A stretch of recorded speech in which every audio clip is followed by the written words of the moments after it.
invite the Deputy Vice Chancellor, Administration, for the opening prayer.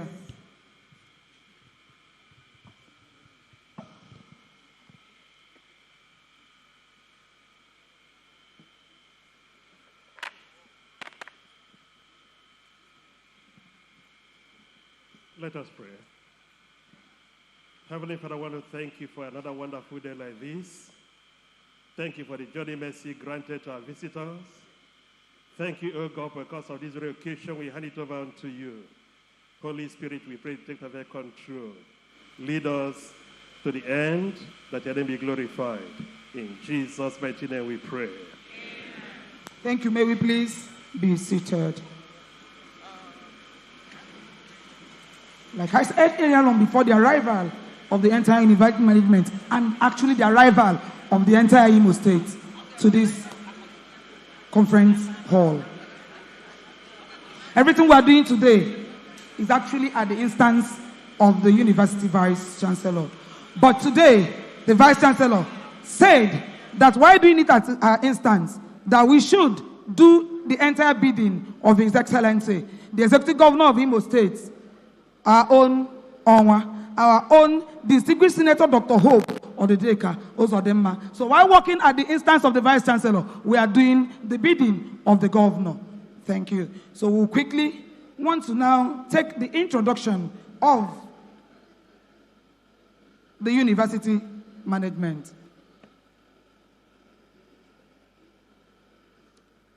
Sitting right here before us is one who we know very well, the first female Vice Chancellor of the Federal University of Technology, Owerri, the eighth substantive Vice Chancellor of the great university, Professor Mrs. Nnenna N.O.T. Right beside her is her husband, architect Pastor Nnenna O.T. Our registrar is also here, a gentleman of note and worth, Mr. Chedozie Oba. The Deputy Vice Chancellor Academics, Professor Emma Esenwa. The one who took the opening prayer, the Deputy Vice Chancellor Administration, Professor Clifford Ago. Our Deputy Vice Chancellor, Research, Development and Innovation is also here, Professor E.E. Oguzie. The University Exchequer, the bossa is here, Mrs. Ebere Mwadike. The next woman is also here, Dr. Mrs. J.N. Ekere, the University Librarian.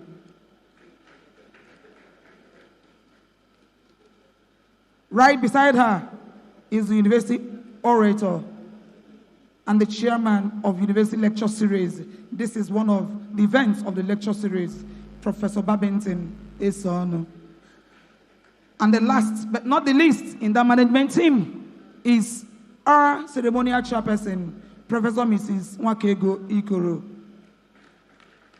Right behind her, we introduced him earlier on, but it wouldn't be wrong to take that introduction again. The Pro-Chancellor of this university, the Chairman of the 13th Governing Council is here, distinguished Senator Tilly Gado, CON, is in our midst. The Speaker, Imo House of Assembly, who I've introduced earlier, is also here. Honorable, you are welcome.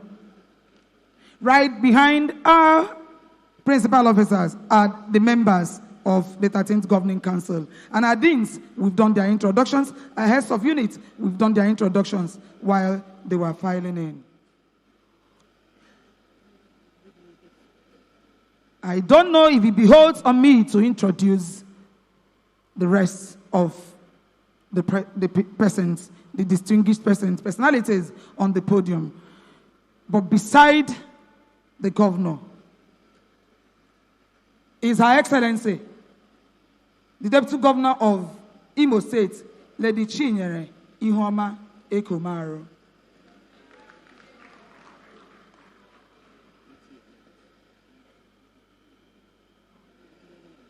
We took an introduction before they came to the podium. Seated here too beside our VC is the incoming Vice Chancellor, that will be the 9th substantive Vice-Chancellor of this Federal University of Technology, Owerri, Professor I.N.S. Dozier.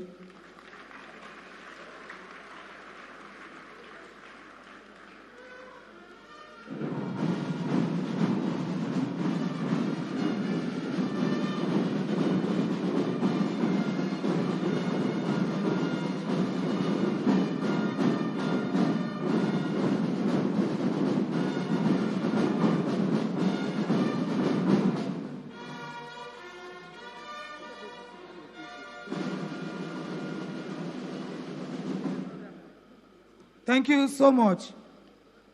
This is, like I said, is a university program, and it goes in its sequence.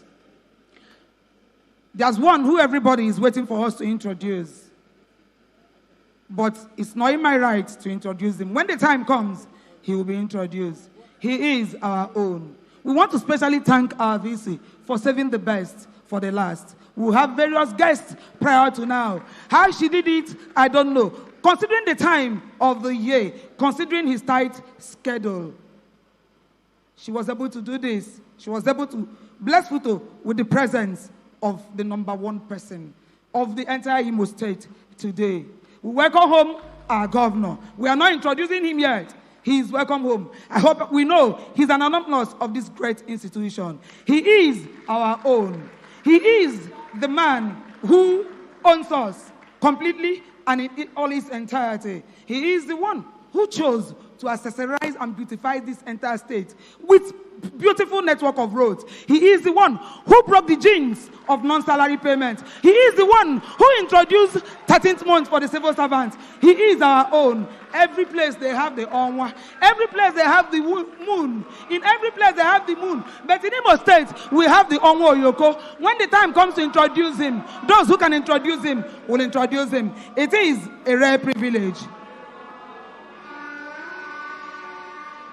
He is a man who is not given to too many words, but fully filled with impactful actions. You know, and I know. When the right time comes, he will be introduced. But it's a privilege to stand here today to introduce him, to talk about him.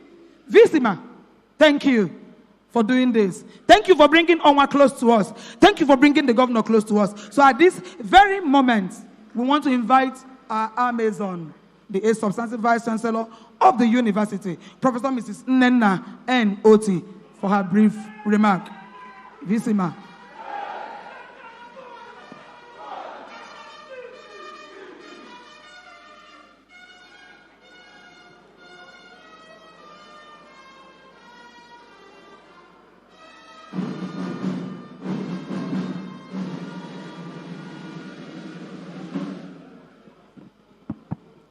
Your Excellency, Senator Hope Uzodimma, Uzodimma Imo State.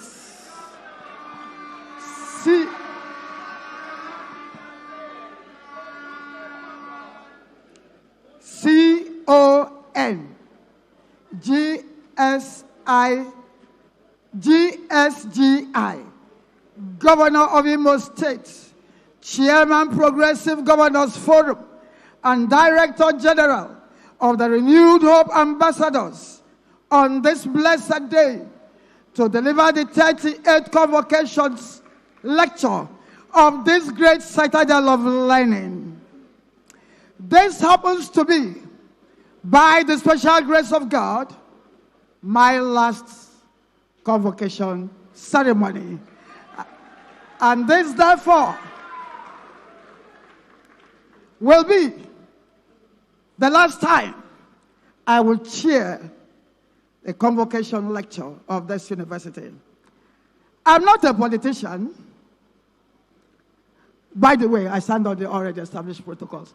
Her Excellency, I got carried away, talking about the governor. Distinguished senators everywhere, my principal officers, our dear students, please permit me to write on the already established protocol. Thank you. It gives me great joy. I'm not a politician. Put better, I'm not a practicing politician, but I'm very strategic. very, very strategic. I deliberately kept the best for the last. In truth, this convocation ceremony is holding, sir, Your Excellency, to give you this honor.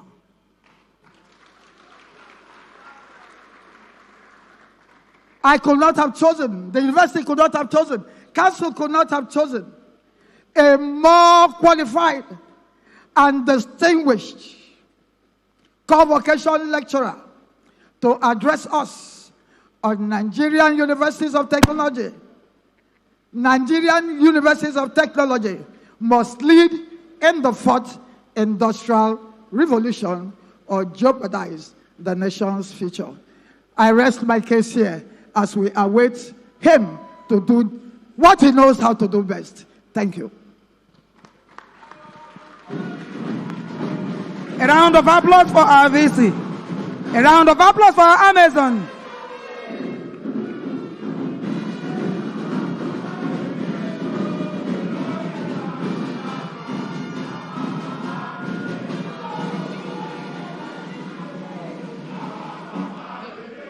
Before we invite the university orator for the citation of His Excellency, we want to invite the Government House Choir for their rendition. One rendition before His Excellency stands for the citation. While they are giving the rendition, please, university orator, we invite you to come for the citation.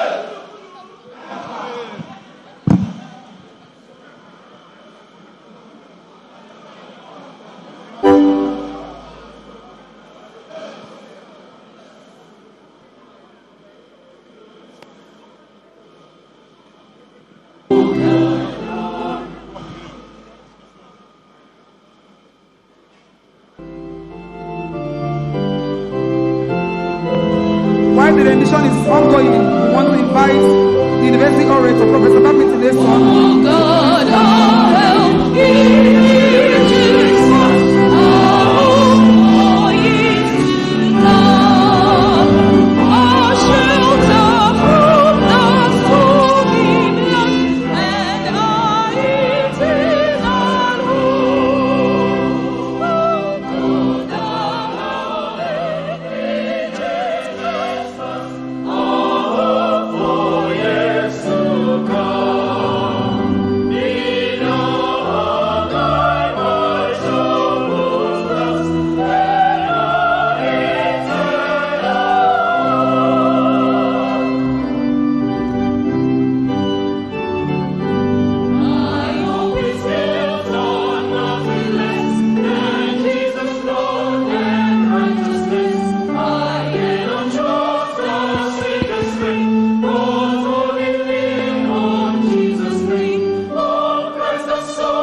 Thank you. Thank you.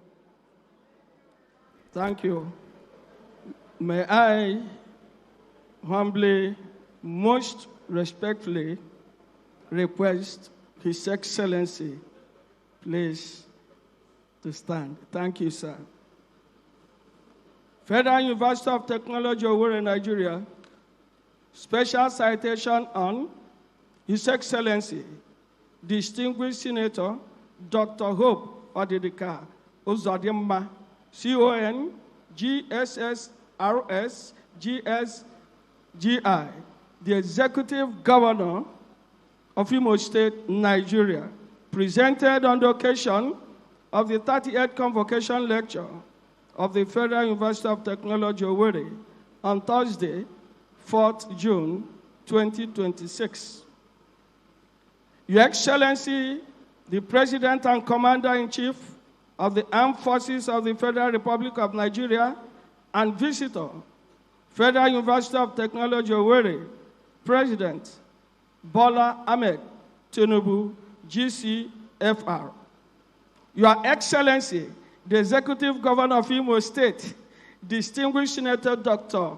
Hope Uzodimma, and other governors here present, the Deputy Governor, Imo State, the Honorable Minister of Education, the Honorable Minister of State for Education, the Speaker of Imo State House of Assembly, my Lord, the Chief Judge of Imo State, members of the Federal and State Executive Councils, members of the National and State Assemblies, members of the Federal and State Judiciary, the Chancellor, Federal University of Technology, Owerri, the Pro-Chancellor and Chairman and members of the Governing Council, FUTO, the Vice-Chancellor, Federal University of Technology, Owerri, my new Vice-Chancellor-elect, visiting Chancellors, Pro-Chancellors, and Vice-Chancellors, members of the Diplomatic Corps, Service Chiefs, and top government officials here present, Deputy Vice-Chancellors, and other principal officers of the university, deans, directors, heads of departments, and coordinators of units, your Royal Highnesses and Majesties, members of the University Senate and Congregation, my Lord spiritual and temporal, distinguished guests and special invitees, staff, students, and alumni of this great university, our graduates, distinguished ladies and gentlemen. I am highly privileged to introduce and present to you this articulate and prudent manager of both human, material, and financial resources, His Excellency, Distinguished Senator Dr. Hope Odidika Uzodimma, CON, the Executive Governor of Imo State.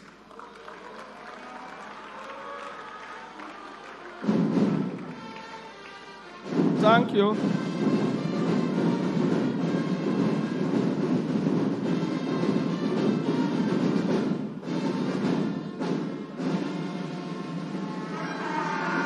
His Excellency, Distinguished Dr. Hope Uzodimma, CON, GSSRS, GSGI, was born on December 12, 1958, in Amoma, Oru East local government area of Imo State, Nigeria. He holds a diploma in maritime management technology from the Federal University of Technology, Owerri, Imo State, and Bachelor of Arts, BA, in International Studies and Diplomacy from Washington University, Missouri, USA. BSc, MSc degrees in Political Science from Gregory University, Uturu. He also holds honorary doctorate degrees from Imo State University, Owerri, Imo State, and the Federal University of Technology, Owerri. He is the chairman of the Progressive Governors Forum. Prior to his election as the Executive Governor of Imo State, he served in the Senate of the Federal Republic of Nigeria for 2 terms, 2011 to 2019, during which he headed the Senate Committee on Customs and Excise and Aviation.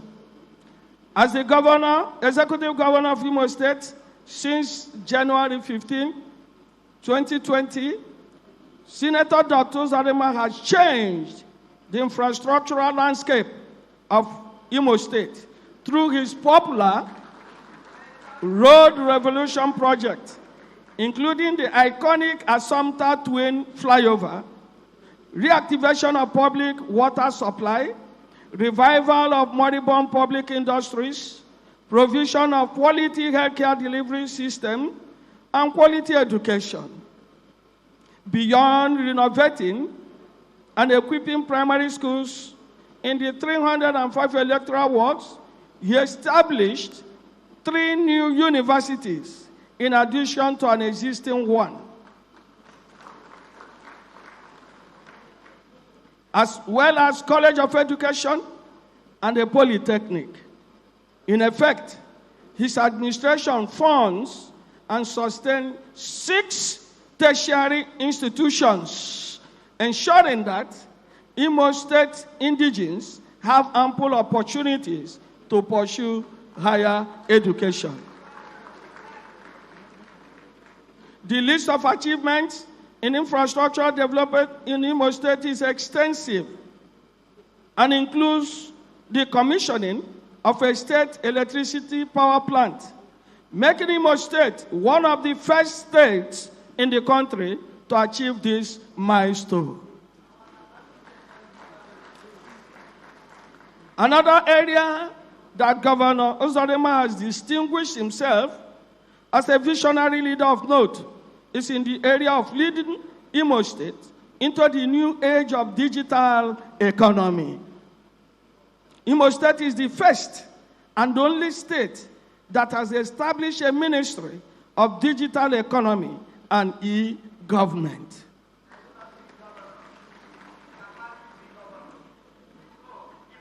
Through this initiative, over 60,000 youths have been trained in digital skills, with more than 85% already gainfully employed.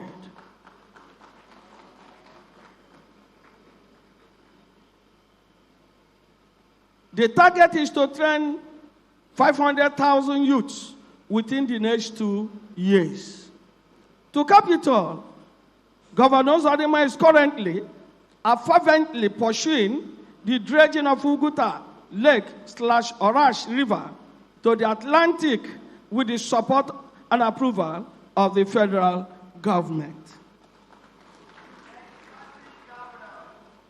This ambitious project, as a public-private partnership, when completed, will be the catalyst of the rapid economic development of not only Imo State, but the entire Southeast.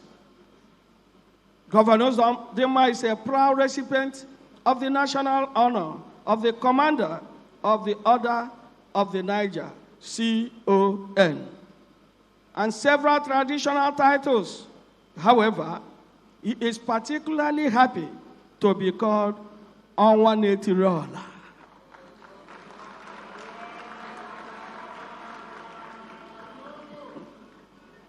Governor Uzodimma is a devout Catholic who has distinguished himself in the service of the church and Christianity in general. He is happily married with 9 children.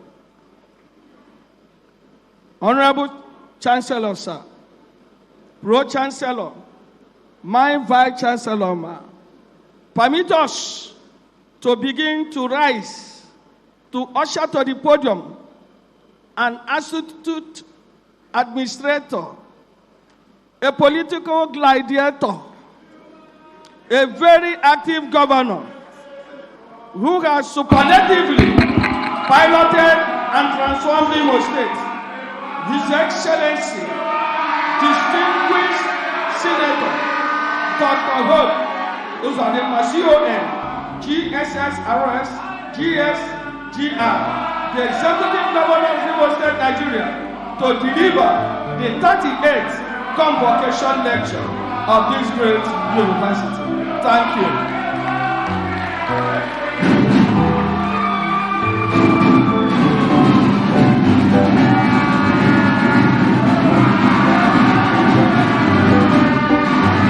Please, let's have a seat.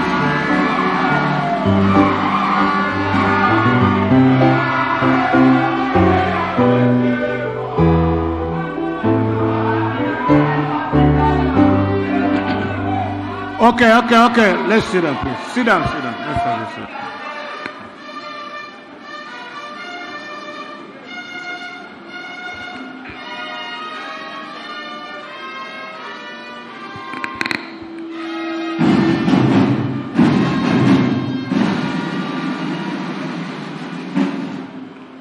When an orator is speaking, you don't interrupt them. Your Excellency, the Deputy Governor of Imo State, Lady Chinyere Ekomaru, PhD, the Speaker, Imo State House of Assembly, Right Honorable Chike Olembwe, distinguished senators in our midst, using Senator Patrick Ndubeze as a point of contact to acknowledge other senators serving and non-serving seated with us in this hall. Members of the House of Representatives, the Secretary to the Government of Imo State, Chief Cosmos Iwu, the Chief of Staff to the Governor, Barrister Nnamdi Ayehe, other members of Imo State Expanded Executive Council, and political appointees in Imo State and outside Imo State in our midst. The Pro-Chancellor, Chairman Governing Council of the Federal University of Technology, Owerri, distinguished Senator Jack Tiligado, who is also my dear brother.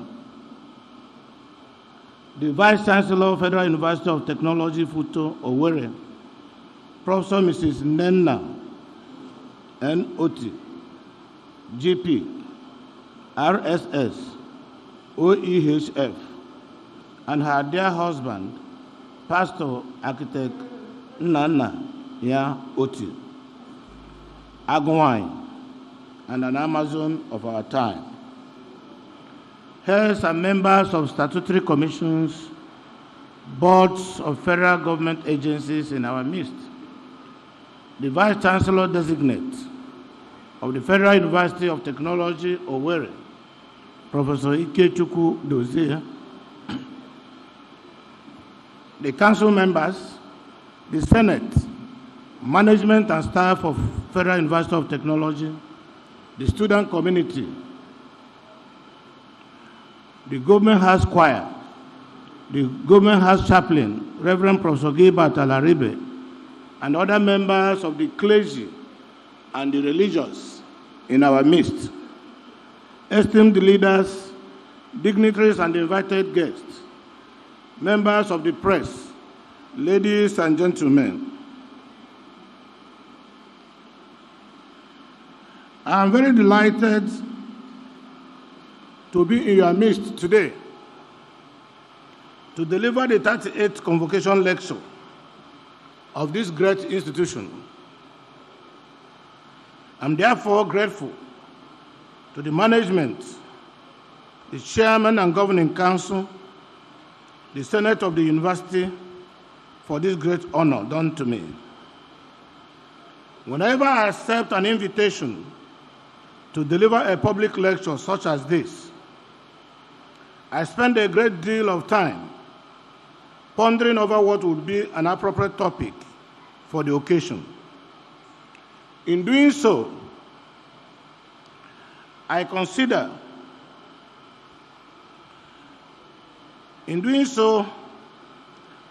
the audience, the significance of the occasion, and the mood of the nation.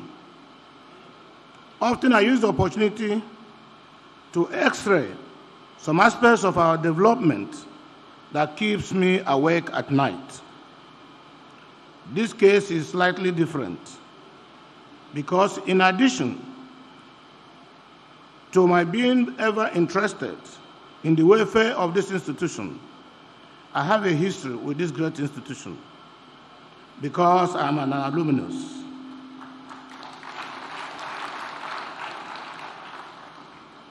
And a recipient of honorary doctorate degree.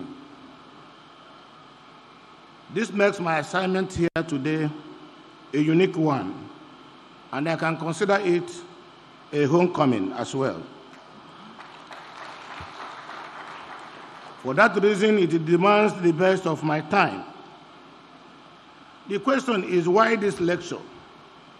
Why now? And why here?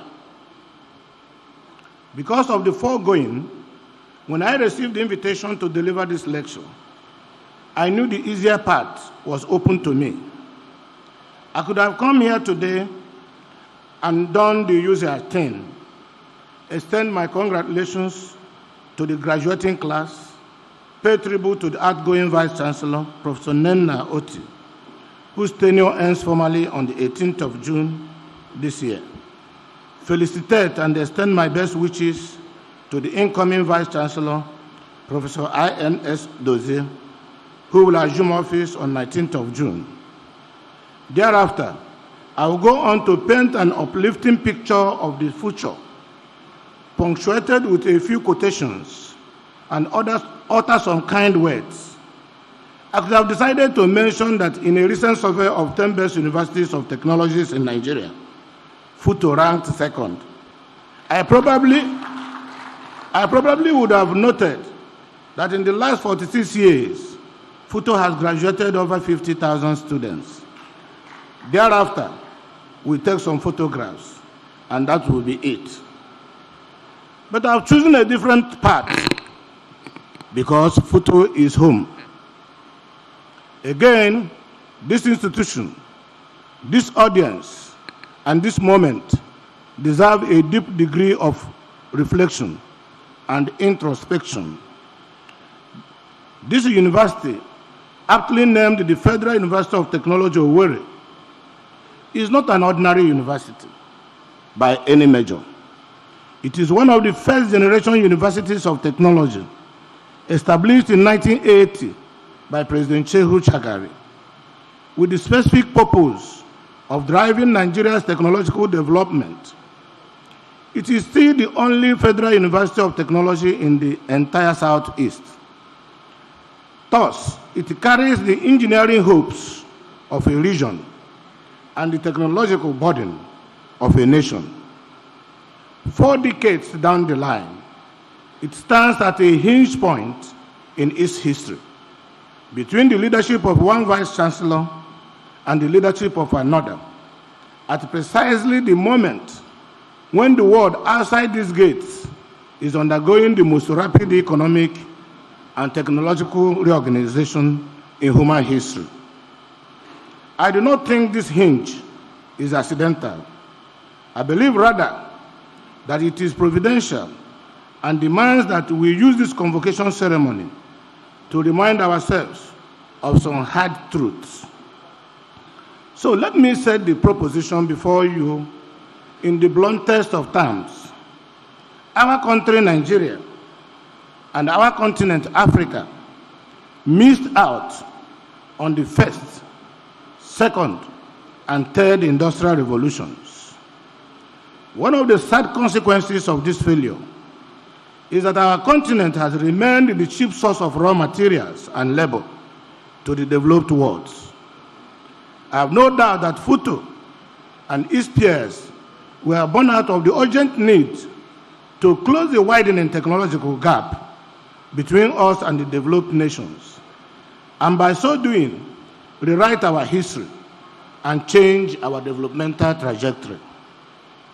Now, the fourth industrial revolution is here. It is restructuring economies, dissolving industries, creating new ones, and rewriting the basic terms on which nations compete.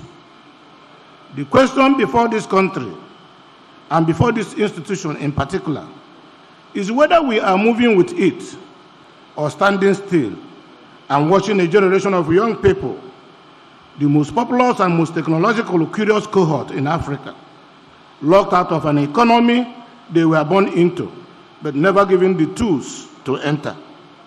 It is therefore my proposition that Nigerian universities of technology, of which FUTO is the flagship, must lead in this revolution, or we will jeopardize the future of this nation. We either build or we are built upon. We either sit at the table or stay on the menu. The choice is ours. 3 years ago, at the University of Nigeria in Nsukka, I delivered a lecture titled Why Universities Should Lead the Way to a New Nigeria. In that lecture, I argued that our universities were still, in too many respects, living in the analog age, while the world had moved into the smart digital age. Aspects of this argument were also contained in the lecture I delivered on the 12th Convocation ceremony of Michael Okpara University of Agriculture, Umudike, in November 2024. On both occasions, I argued that universities must serve as the compass that leads societies to technological breakthroughs and informed leadership. These were the original ideals behind the establishment of universities in both the ancient and medieval times.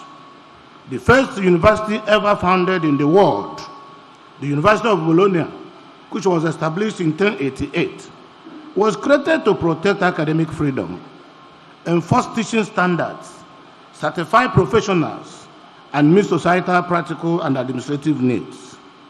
Coming closer home, the first generation universities, namely the University of Ibadan in 1948, University of Nigeria in Nsukka in 1960, Obafemi Awolowo University in 1962, University of Lagos 1962, and Ahmadu Bello University Zaria 1962. They were established with a broad mandate to produce high-level indigenous manpower, to lead civil administration, education, and build the Nigerian economy. Today, I reaffirm that position and insist on every word therein. The argument I make today is the natural sequel. It is narrower, sharper, and more urgent. However, my position today is about universities of technology in particular, and about one specific moment in the history of technology as a discipline. Nigeria was a colonial outpost during the first industrial revolution, a colonial economy during the second industrial revolution, a young nation finding its feet during the third industrial revolution. We had reasons, however unsatisfactory, for missing each of those waves. But we have no reason now. We are an independent country of over 200 million people, the largest concentration of young human capital on the African continent, with the demographic profile, the diaspora intelligence, the digital infrastructure, the political settlement to participate fully in this revolution. The question is no longer whether we have the capacity. The question is whether we have the will. I have come to FUTO because FUTO sits at the center of that question. The 4 federal universities of technology established at Akure, Minna, Yola, and here at Owerri in the early 1980s were created precisely for this reason. They were established to produce the technologists who will close the gap between Nigeria and the industrialized world. That mandate has not changed. What has changed is the speed and the scope of the challenge. Allow me to get personal for a moment. I'm the governor of Imo State. FUTO sits in Imo State. The young men and women whose names will be read out at this convocation will in significant numbers return to communities. These communities are communities I'm charged with serving. Their skills or absence of them will determine whether my state attracts the investment, builds the industries, and creates the jobs that will keep them at home. Imo State, as a government, has trained of late over 60,000 of young people in different digital skills through the Skill Up Imo, the Imo program. We have built the Orash power plant to deliver round-the-clock electricity, starting with our public institutions. We hosted one of the best Imo Economic and Investment Summit, which brought presidents, prime ministers, and industry tycoons to Owerri. We do these things because the digital economy we are building will serve as the principal engine of growth for the next generation. The Imo is intentional. Imo is intentional in its readiness matrix. Our state-level investments cannot substitute for what only an institution like FUTO can do. The graduating class of 2026 will leave this campus into a labor market unlike any parents knew. By 2030, 4 years from today, the global labor market would have shown the equivalent of 22% of the world's formal jobs. 39% of skills currently in demand will be obsolete. Of every 100 workers, 59 will require some form of retraining. These are not my projections, but the findings of the World Economic Forum's Future of Jobs Report 2025, drawn from over 1,000 of the largest employees in the world. The class graduating today will spend the next 4 years either riding that wave or being submerged by it. That is the stake. That is why I have refused the easier lecture. Now let us look at what is the fourth industrial revolution, what it is, and why it is different.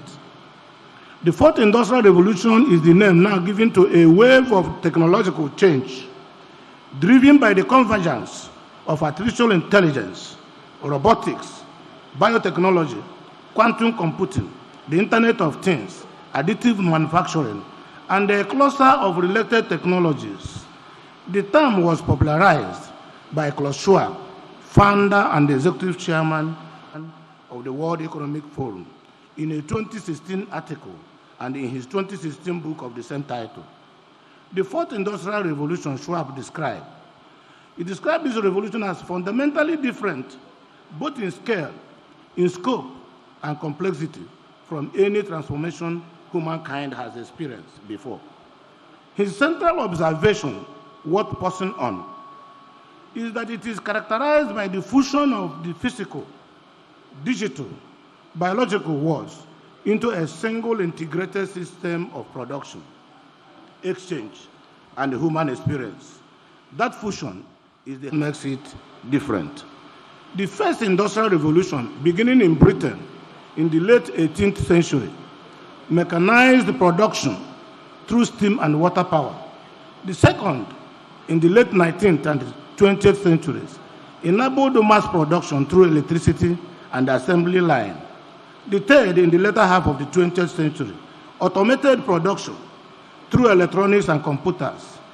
The fourth is doing the same thing at a speed, breadth, and depth the previous three did not approach. Consider the speed. The steam engine took roughly a century to spread across Europe and North America. But personal computer took just 2 decades. GPT, a single generative artificial intelligence product released in November 2022, reached 100 million users within 2 months. Consider the depth. The earlier revolution changed how we produce things. This revolution is changing what we are. Genome editing tools now alter the genetic code of living organisms with a level of precision that did not exist a decade ago.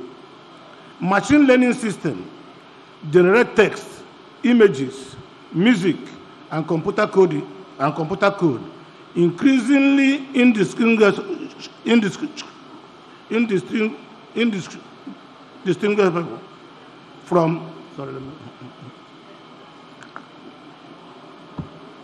increasingly indistinguishable from human output.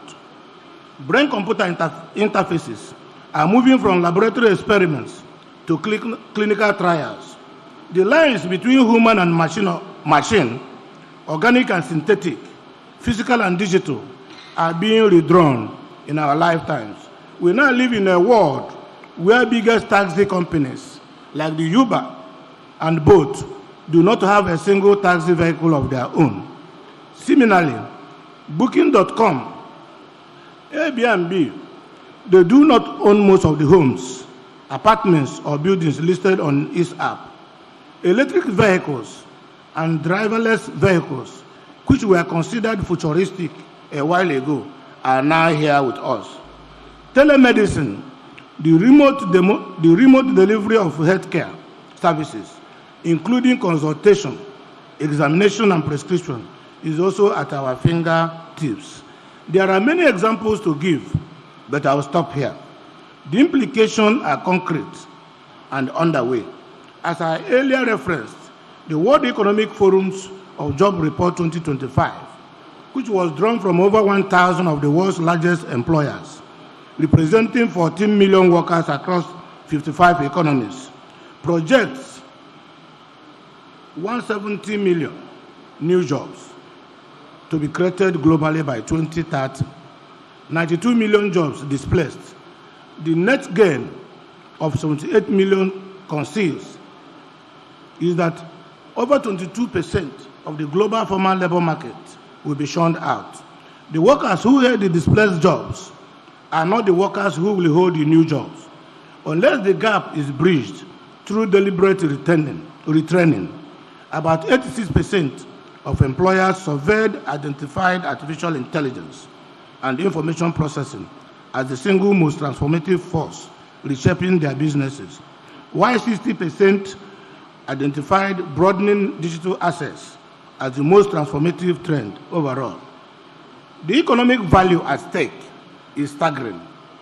McKinsey and Company, a global management consulting firm, estimates that generative artificial intelligence alone could add between 2.6 trillion and 4.4 trillion US dollars annually to the global economy by the year 2040. The lower bound is roughly equivalent to the entire gross domestic product of the United Kingdom. When McKinsey extended the analysis in 2024 to all artificial intelligence softwares and services, not only generative, artificial intelligence, the projected annual economic value rose to between 15.5 trillion and $22.9 trillion by 2040. The upper figure approaches the entire current economic output of the United States. Put simply, an economic arena whose total value would rival the existing output of the world's largest economies in the next decade and a half. The countries that built the institutions, train the workforce, generate the research, and house the firms competing in that arena will capture a share of that value. The countries that do not will consume products and services which they did not design.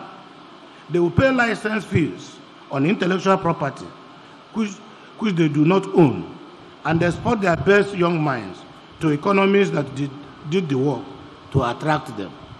There is one other feature I must name. The fourth industrial revolution is the first technological transformation in human history, in which the entry cost for a determined latecomer is in many domains lower than it has ever been. The core inputs are no longer iron ore, coal, factory, floor, space, or steam engine capital. The core inputs are talent, data, connectivity, and access to computing power that can be rented by the hour from global cloud providers. A team of 6 software engineers in a co-working space in Yaba can build a product that competes globally.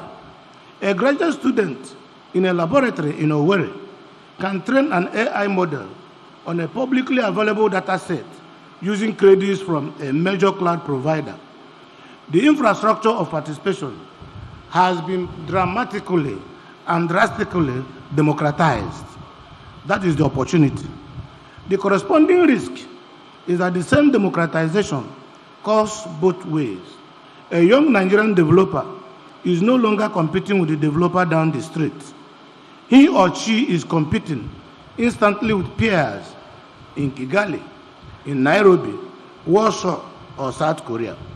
The countries that win in this environment are the ones whose institutions, especially their universities of technology, have prepared their people to compete at that level.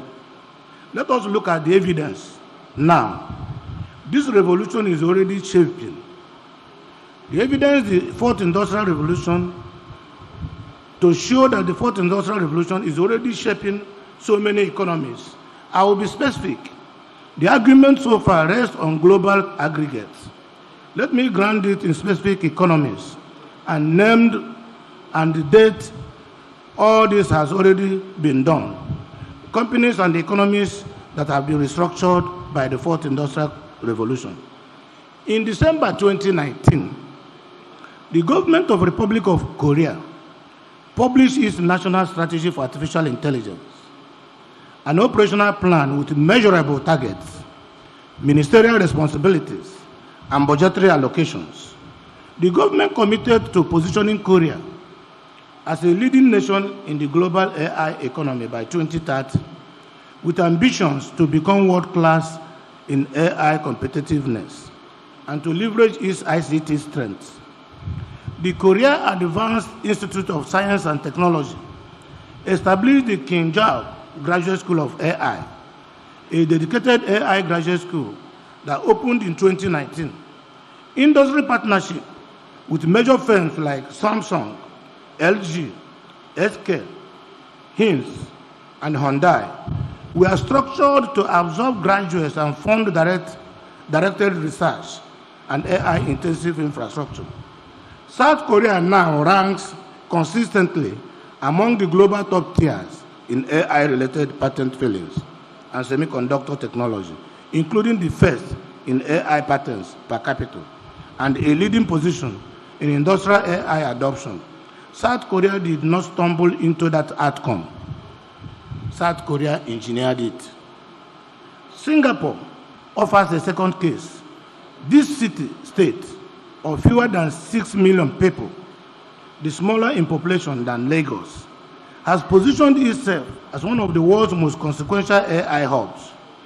Singapore has integrated artificial intelligence into its Ministry of Defense, its Ministry of Home Affairs, and the Digital and Intelligence Service, the newest service branch of the Singapore Armed Forces, consolidating the country's AI-driven capabilities for strategic surveillance, operational simulation, and cyber defense.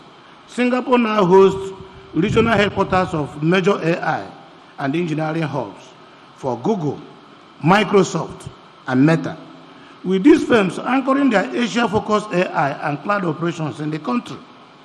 The presence of these firms is the direct consequence of a sustained, decade-long policy effort under Singapore's small, smart nation and national AI strategy. Estonia is the third case, and for me, the most instructive. Estonia is a country of about 1.3 million people, a population smaller than that of Imo State. It regained independence from the then Soviet Union in 1991. By the early 2000s, the Estonian parliament had enshrined internet access as a fundamental right. Today, 99% of Estonian government services are available online. Estonians vote online. Estonians file their taxes online in an average of 3 minutes. In 2019, Estonia published its CRAFT, artificial intelligence strategy. Estonia has produced around 10 technology unicorns, including Skype, Wise, Boat, and Pipedrive. About 10 unicorns from 1.3 million people. The lesson is that the size of an economy or country matters less than the seriousness of its institutional commitment. Switzerland is ranked one of the top 10 global hubs of the fourth industrial revolution patents per capita. Its highly digitized financial services robust academic institutions, and high technology-driven manufacturing sector account for the prime position in the fourth industrial revolution ranking of nations. The most uncomfortable comparison for our purposes is Rwanda, an African country of about 14 million people, recovering from a genocide that ended in 1994, and with a gross domestic product per capita lower than that of Nigeria. Rwanda has since pursued a deliberate technology-driven development strategy. In 2021, the government of Rwanda signed an agreement with Kenje Mellon University to establish Kenje Mellon University Africa in Kigali. The campus is now the anchor institution of Kigali Innovation City, a $300 million public-private development on 62 hectares of land in Kigali's Special Economic Zone, developed by Africa 50 and the Rwanda Development Board. Kigali Innovation City brings together, on one side, Kenji Mellon University Africa, the African Leadership University, the University of Rwanda Center for Biomedical Engineering, the African Institute for Mathematical Sciences, and the pharmaceutical manufacturer, Cooper Pharma. The development is projected to create 50,000 jobs, generate $150 million in annual ICT exports, and produce about 2.6 million graduates each year. Alongside, it seized the Rwanda Digital Acceleration Project, a $200 million initiative co-financed by World Bank and the Asian Infrastructure Investment Bank.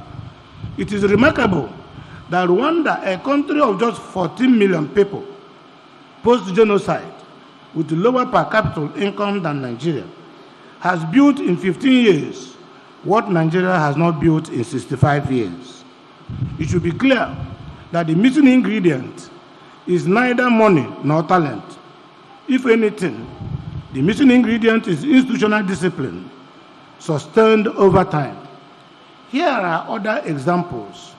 China launched its National AI Development Plan in 2017 with the declared objective of becoming the global leader in artificial intelligence by 2030, and has since invested hundreds of billions of dollars in semiconductor manufacturing.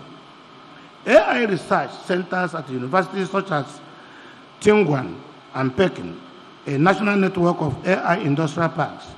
India published its national strategy for artificial intelligence in 2018, and building on decades of investment in information technology, now sustains one of the most consequential technology services industries on earth, and technological services industries on earth, employing over 5 million people directly and contributing nearly 9% of Indian gross domestic product, with a talent pipeline in which the Indian Institute of Technology play a central role.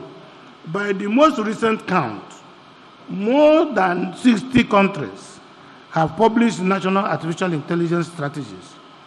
Institutions such as the Brookings institutions, they maintain public inventories and comparative analysis of dozens of the most developed of them. Our country's own national artificial intelligence strategy, developed under the leadership of the Federal Ministry of Communication, Innovation and Digital Economy, and the National Information Technology Development Agency, was finalized in September last year. We are not the first, nor are we even early. Indeed, we are entering a global race that has been underway for nearly a decade. The World Economic Forum has argued that an investment equivalent to half of 1% of global gross domestic product directed into adult lifelong learning could add about $6.5 trillion to global gross domestic product by 2030. A complementary investment in future-ready school-level education could add a further $2.5 trillion over the same period.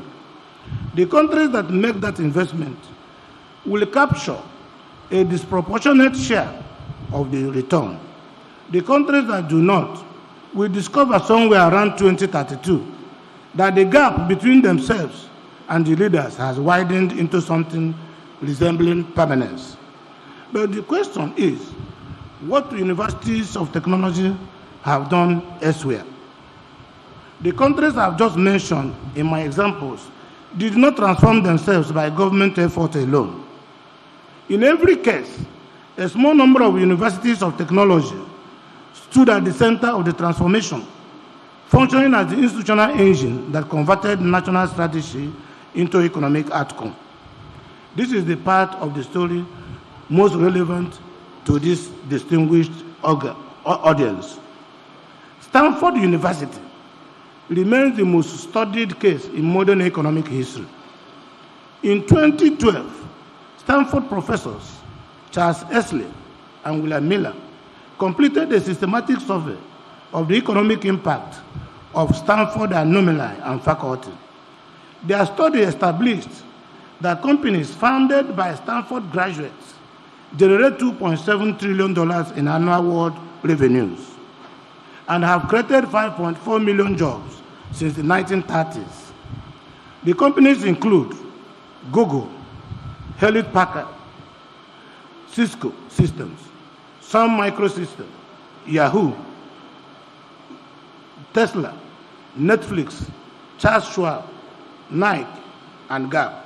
The university that produced these companies was in 1900 a regional institution in a state that depended on the eastern United States for almost all of its industrial equipment. How did Stanford make the journey? By building an institution. The good news is that it is replicable. In the early decades of the 20th century, Stanford's leadership made a deliberate decision to organize the university as a producer of firms, as well as a producer of graduates. Frederick Terman, Dean of Engineering in the 1940s and 1950s, pioneered the practice of appointing senior engineers from local industries as adjunct professors, so that students learn from people who were actively building the technologies they were being taught. In 1970, Stanford established the Office of Technology Licensing, which became the model for technology transfer office worldwide. The research lesson is what scholars now describe as the entrepreneurial university model. Stanford and the Massachusetts Institute of Technology committed to an endogenous strategy of encouraging firm formation from academic knowledge. The university saw its role as the production of companies and technologies and the human capital required to staff them. This lesson is not American, rather it is institutional. The same model has been reproduced in Israel, in South Korea, in Taiwan, in Singapore, and most recently, and most relevantly for us, in Rwanda. Kenja Mellon University Africa, established in Kigali in 2011, operates a deliberate university industry government collaboration. The Rwanda government provides land, infrastructure, and substantial portion of the operating budget. Kenji Mellon provides the curriculum, faculty quality standards, and global brand. Private firms based at Kigali Innovation City provides internship, applied research challenges, and graduate employment. Over 90% of CMU Africa graduates either start their own businesses or work in their home countries. The CMU Africa Innovation Hub runs a 12-month incubation program, providing up to $50,000 in seed funding per startup.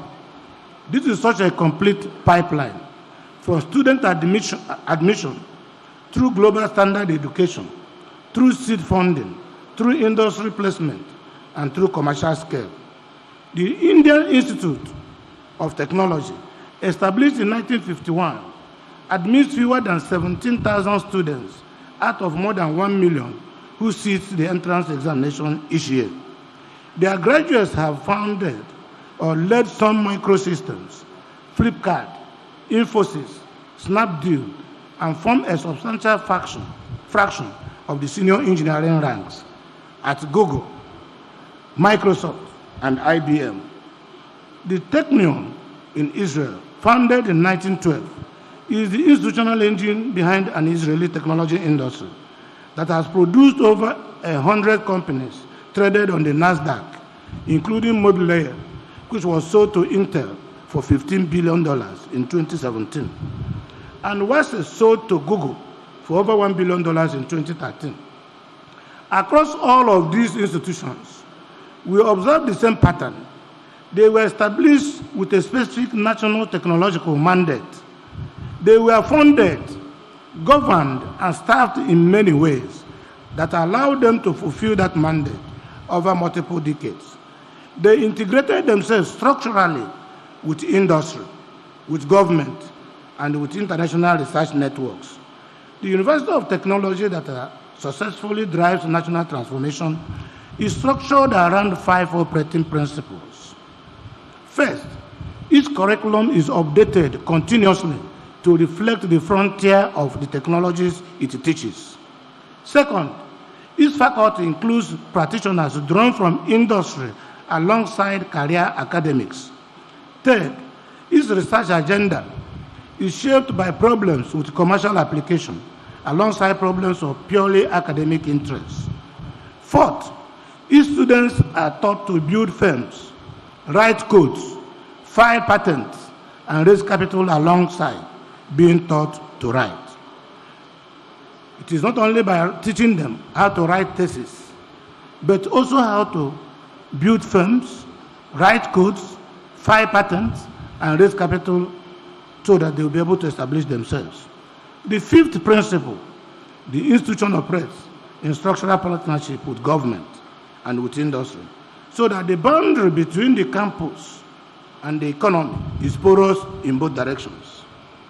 The 5 principles are what FUTO must now adopt, and what FUTO is uniquely positioned to adopt. In the remaining part of this lecture, I will seek to translate them into specific changes. Changes in curriculum, changes in staffing, changes in research and governance that a university of technology like FUTO can bring to MET at this time. Where Nigerian universities of technology stand, I now turn the lens on ourselves. The federal government of Nigeria established 4 federal universities of technology in 1980 as part of a deliberate national effort to close the technology gap between us and the other nations. These were the Federal University of Technology, Akure, the Federal University of Technology, Minna, the Modibo Adamawa University of Technology, Yola, and the institution that hosts us today, the Federal University of Technology, Owerri. Several other states and private universities of technology have since joined the list, including the Air Force Institute of Technology, Kaduna, the Ladoke Akintola University of Technology, Ogbomosho, the Enugu State University of Science and Technology, Bells University of Technology, Ota, and the Kano State University of Science and Technology, close to home. My administration has established the Imo State University of Innovation, Science and Technology at Omoma. It is the youngest of these institutions, and it is one to watch. We have structured it from inception around active international collaboration, including a working partnership with the University of California, Berkeley, one of the world's leading technology innovation hubs. The Omoma institution is still in its formative stage, but the design intent is lucid, and the early returns are promising. Together, these institutions represent the institutional infrastructure through which Nigeria responds to fourth industrial revolution, and which will be largely delivered. Let me begin it right here, which is with that. I want to start the discussion and the proposal with Federal University of Technology. The federal government has designated FUTO as a principal beneficiary of its 48 billion naira intervention fund for engineering upgrades. FUTO has entered a strategic partnership with Amazon Incorporated to establish the FUTO AWS Academy. In June of last year, the institution received a substantial donation of digital network switches and access point from Cisco Systems and InterSwitch. FUTO is home to the Center of Excellence in Sustainable Procurement, environment and social standards, funded by the World Bank. The Federal Medical Center, Owerri, was upgraded and renamed in 2023 to become the Federal University Teaching Hospital, Owerri, expanding FUTO's reach into clinical medical education. These are real achievements, and I want to here credit this to Professor Nenna Oti, whose tenure concludes on the 18th of June, for the consistency which she had positioned FUTO to attract partnerships of this caliber. I credit the Governing Council, chaired by Senator Jack Tiligiado, for the institutional discipline that selected Professor I.N.S. Dozier as the ninth substantive Vice Chancellor following a rigorous and yet seamless process. FUTO is not the only institution making progress. Across our universities of technology, we see new engineering workshops, new laboratories, new digital skill programs, and an expanding network of partnership with global technology firms. The system is not standing still. I now turn to the harder part of the diagnosis, the gap between what our universities of technology have done and what they must do, which is very large and is widening by the day. The 5 operating principles I named at the close of the previous section are not yet present in any Nigerian University of Technology in a structurally embedded form. They are present in fragments, in pockets, in the energy of individual professors and students operating in many cases against the institutional grain rather than with its support. First, curriculum currency. The frontier of the technologies that the fourth industrial revolution is built on moves at a velocity that traditional curriculum approval processes cannot match. A new development in large language models that emerged at the end of 2024 was being taught in graduate seminars at Stanford within 4 months of its release. The same state development 18 months later is still working its way through curriculum approval pipelines in most Nigerian universities of technology. Second, faculty composition. The Frederick Teman model of appointing senior practicing engineers as adjunct professors is standard at every leading technical university in the world.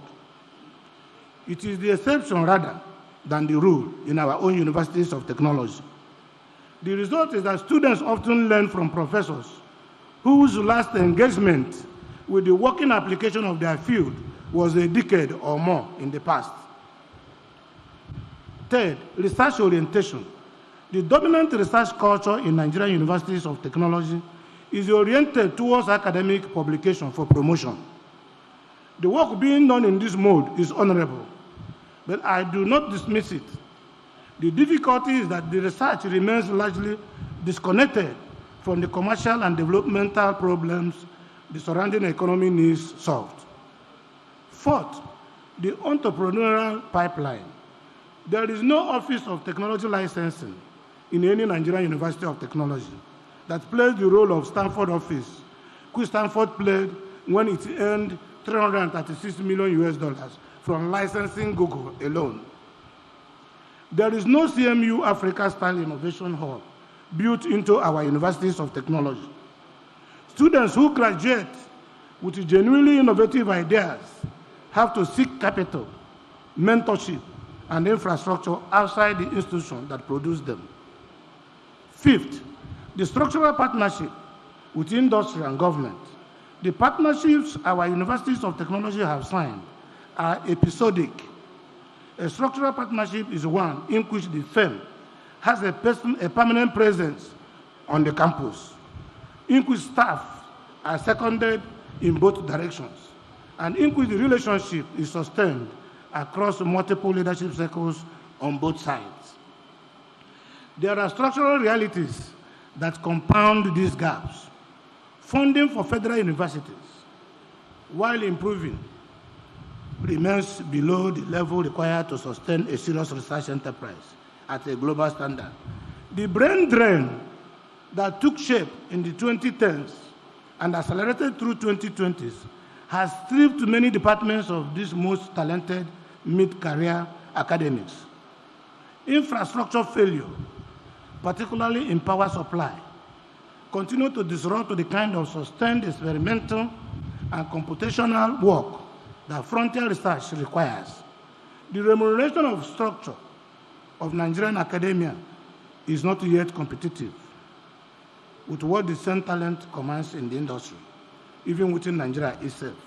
There is yet one final reality I must note, because it sees beneath all the others. Nigeria has produced and continue to produce individual technologists and innovators of world rank. I think of Professor Bartholomew Nnaji, an expert in computerized architecture, robotics, and information technology, who became the first black person in American history to be bestowed with the title of Distinguished Professor of Engineering, the first African to direct the United States National Science Foundation Center for Scientific Excellence. I think of Cyprian Emeka Ozo, who holds over 350 patents in semiconductor technology, the pioneer of modern copper interconnection technology that made the higher performance integrated circuit possible. There is also the case of Dr. Samuel Achifu, who pioneered the development of wearable cancer viewing goggles, which help surgeons to accurately remove cancer cells, and the case of Dr. Wendy Okolo, an aerospace research engineer at NASA in the United States, who was recently recognized for her work in monitoring health systems. These examples are all Nigerians and are children of our land, the Southeast. They did their world-changing work in institutions other than ours. I'm aware that there are many more young Nigerians who have been credited with groundbreaking innovations and discoveries. But the fact that these breakthroughs occur in the diaspora is a cause for worry. It is often argued that these men and women would not have recorded the breakthroughs if they had stayed back here. But this is not quite the case, with the opportunities inherent in the fourth industrial revolution. First, I would like to share the story of two young Nigerians, Felix Ifeanyi Ike and Tosin Enororonda, who founded the premier financial technology unicorn known as MoneyPoint. Today, MoneyPoint, which was founded in Lagos in 2015, is a household name and is valued at over $1 billion. There are countless examples of such tech startups which were founded right here in Nigeria. For example, the Paystack, a fintech company, was co-founded in 2015 by Shola Akinlade and Ezra Olubi, both alumni of Babcock University.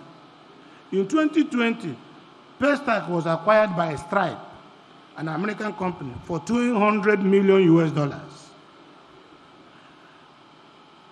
Send Finance, Africa's first decentralized finance platform, was co-founded in Enugu by Ugochukwu Aaron and Chima Abafo in 2019. These young graduates made headlines when they attracted $2 million from angel investors and venture capitalists. Thus, in the case of the fourth industrial revolution, it is obvious that the raw human capital is here and there. The institutional capacity to retain and deploy that human capital here on Nigerian soil, in Nigerian universities of technology, is what we have not yet built. The next Cyprian Ozo, Felix Ike, Shola Akinlade, Ezra Olubi, Wendy Okolo, and Samuel Echefu are sitting somewhere in this hall today or in various classrooms across the country. Whether they do their work here or elsewhere will be decided by what we choose to build in the next decade. What must change, and that is what I'm bringing now as a prescription.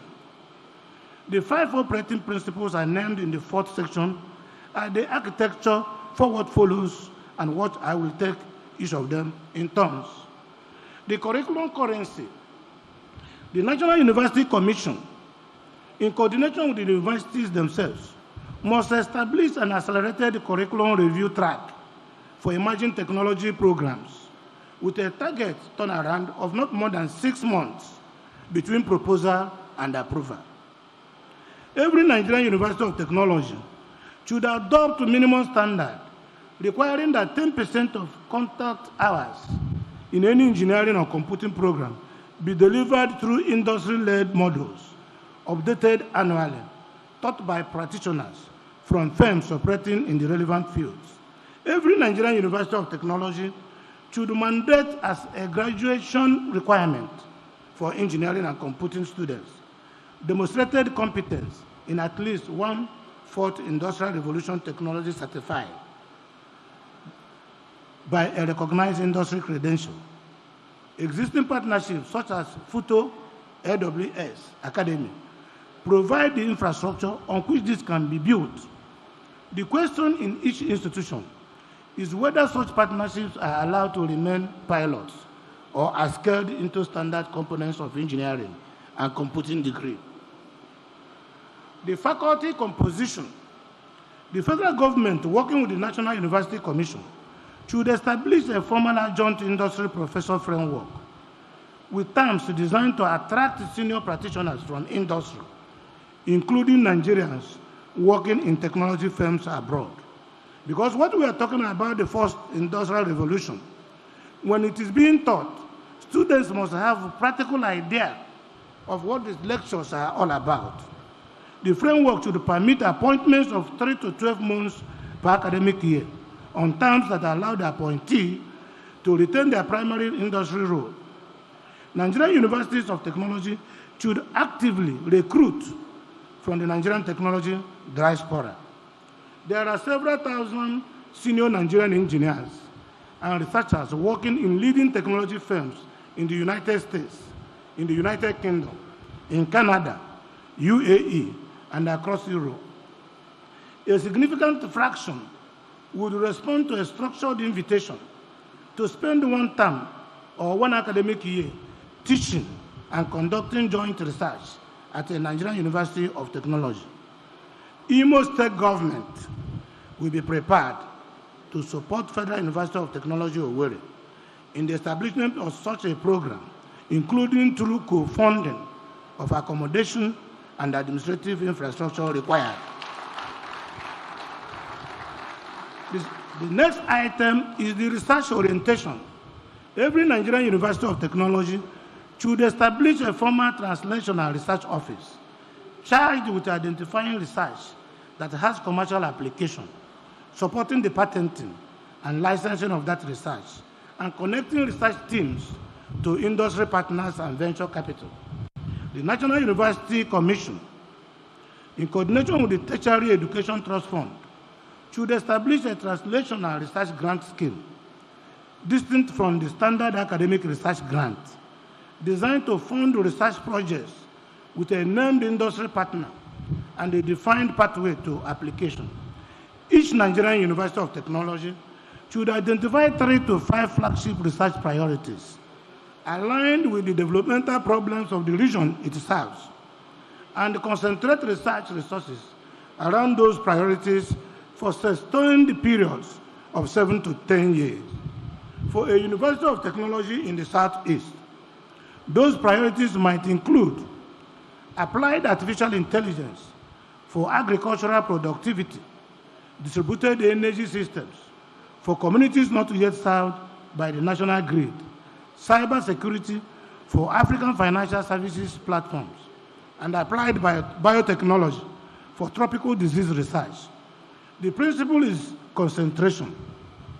Spreading research efforts thinly across hundreds of fragmented topics produces fragments. Concentrating on it produces breakthroughs. The entrepreneurial pipeline. This is, in my view, the single most reform opportunity available to Nigerian universities of technology. And I will again use FUTO as an example.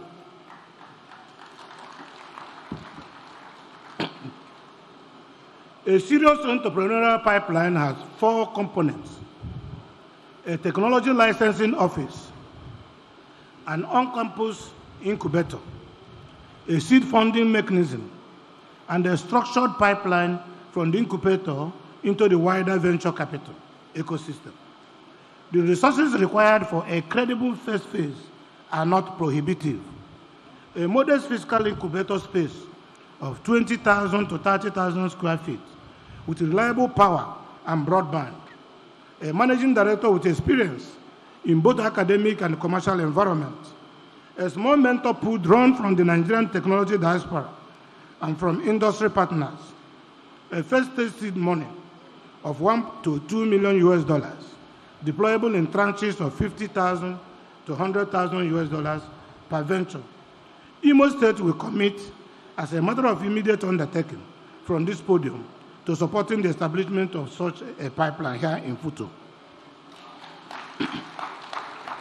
I will direct my Commissioner for Digital Economy and e-government to engage with the incoming Vice Chancellor on the structure of that support within the first 90 days of his tenure.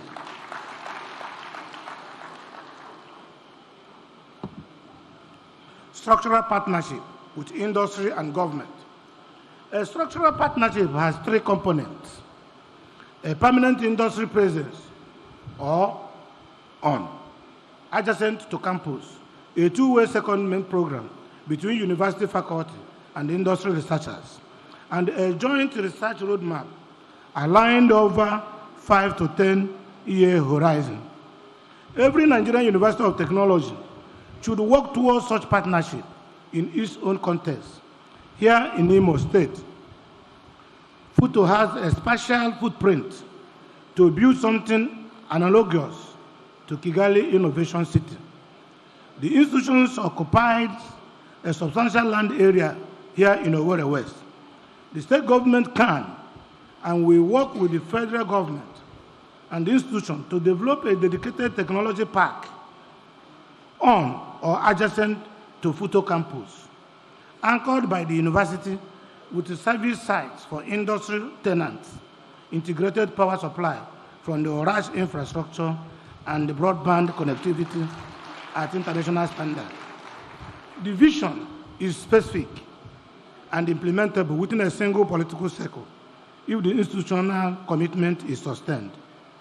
The architecture I have set out is not a wish list, but a program of which every element has been implemented somewhere in the world, often in countries with fewer resources and less talented than Nigeria possesses. The question before our universities of technology, beginning with Futo and extending to its peers, is not whether the program can be implemented. The question is whether it will be. I now turn to the responsibilities of government, federal government, and state in creating the conditions under which the program can succeed. The government responsibility, federal and state. I have spoken candidly about what universities of technology must do. Honesty now requires me to speak with equal candor about what governments, federal and state, must do to create the conditions under which that institutional transformation becomes possible. The government cannot transform a university from the outside. Government can, however, make the transformation either feasible or impossible, depending on whether the policy environment is aligned or hostile. Let me begin with what the federal government, under the leadership of President Bola Ahmed Tinubu, is already doing. The record matters because the prescription I have offered in this lecture sits within a federal policy environment that is, in many respects, moving in the right direction. Nigeria's National Artificial Intelligence Strategy, developed under the Federal Ministry of Communication, Innovation and Digital Economy, and the National Information Technology Development Agency, was finalized in September last year. It sets ambitious targets for AI literacy among young Nigerians by 2030 for indigenous AI startups to contribute meaningfully to national output and for the deployment of AI across priority sectors such as agriculture, healthcare, security, and smart cities. It establishes a governance framework anchored by a ministerial committee chaired by the Federal Ministry of Communication, Innovation, and Digital Economy. The strategy is a serious document. Its implementation is the test that lies ahead. Alongside the AI strategy, sees 3 million technical talent program launched in December 2023 as a flagship of the Renewed Hope agenda. Its first phase has already trained 10,000 of Nigerians across all 36 states and the Federal Capital Territory, with subsequent phases structured to reach millions more. Its advanced track focuses on artificial intelligence, machine learning, and data science. Microsoft, through its AI skilling commitments, has also pledged large-scale training for Nigerians under its current program. The Federal Ministry of Education, under the leadership of Dr. Maruf Tunji Alausa, has launched a technical and vocational education and training initiative supported by the World Bank's Innovation Development and Effectiveness in the Acquisition of Skills project, known as IDEAS. The program aims to train close to 1 million young Nigerians across thousands of centers in high-demand trades, including information and communication technology, welding and fabrication, renewable energy, fashion design, and plumbing. Training institution-free, heavily practical, and participants receive stipends and post-training support in the form of starter packs or business grants. The Nigerian Education Loan Fund, established under the Students' Loan Access to Higher Education Act 2024, has begun disbursing hundreds of billions of naira to well over 1 million students across hundreds of tertiary institutions in the country, including FUTO. The loans are interest-free, and repayment commences 2 years after the completion of the National Youth Service Program. President Bola Ahmed Tinubu, GCFR, deserves to be praised for using this loan to create opportunities for students from less privileged backgrounds to receive university education. In addition, prolonged industrial action by the university-based unions, which used to consume entire academic sessions, have been significantly reduced so far under this administration. The federal government's 48 billion naira intervention fund for engineering and technology upgrades, of which FUTO is a principal beneficiary, is the kind of targeted infrastructure investment that the National University Commission must now scale and replicate across the systems of the Federal Universities of Technology. Recent tax reforms provide new incentives for firms that invest, that expand and retain their workforce, and that raise wages for lower-income workers. The physical environment for early-stage technology firms in Nigeria is more supportive than it has been in many years. This is the federal policy infrastructure on which the prescription I have offered can rest. The federal architecture is in place. The question is whether the universities of technology will use it. I turn now to what state governments must do and to what Imo State is doing. State governments have, until recently, treated federal universities within their borders as institutions over which they had no real operating leverage. That posture is no longer adequate. Federal universities sit on federal land and are funded by federal allocations, but they operate within state economies. The state government benefits from what the federal universities produces in graduates, in firms, in research outputs, in the attraction or non-attraction of investment. State government must engage federal universities as economic development partners, providing land, power, security, transport infrastructure, and policy alignment in ways that allow the federal institutions to operate at a higher capacity than federal funding alone can sustain. I am speaking now as a state governor with the premier federal university of technology in my state, I commit on behalf of Imo State government to that posture of structured partnership with FUTO. The infrastructure for that partnership is already operational. I repeat, the infrastructure for that partnership is already operational. Imo Digital City Limited. Imo Digital City, headquartered in Owerri, is a public-private partnership in which the Imo State government holds equity alongside private and international partners. It operates the Skill Up Imo program and runs structured startup incubation and acceleration programs with global mentors, investors, pitch infrastructure, and access to follow-on capital. The platform also provides business process outsourcing facilities, innovation hubs, intellectual property awareness and commercialization services, and digital infrastructure, training in fields such as artificial intelligence and blockchain. Imo Digital City is positioned as a leading tech incubation and acceleration hub in West Africa, with institutional links to Silicon Valley in the United States and to international corporate technology firms. Imo Digital City is not a parallel structure to be navigated. It is a partner platform available for direct integration with this institution. The CMU Africa Innovation Hub model I described earlier, with its structured incubation and seed funding for technology ventures, does not need to be invented from scratch in Imo State. Its functional equivalent already exists.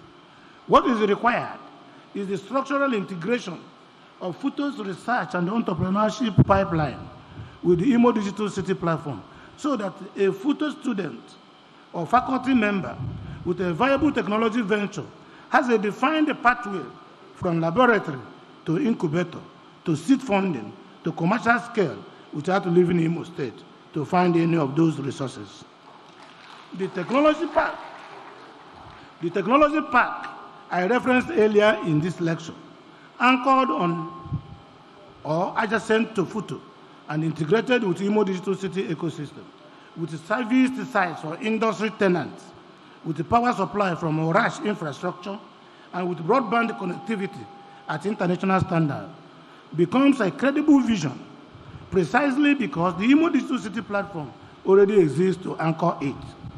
The other components of the state's contribution are in place. The Skill Up Imo program has trained over 60,000 young people in digital skills and continues to scale. The Owerri power plant delivers round-the-clock electricity to public institutions in our capital and can be extended to support a FUTO-anchored technology park. The Imo Economic and Investment Summit has demonstrated the state's capacity to convene the kind of international investor community that incubator graduates will need to attract follow-on capital.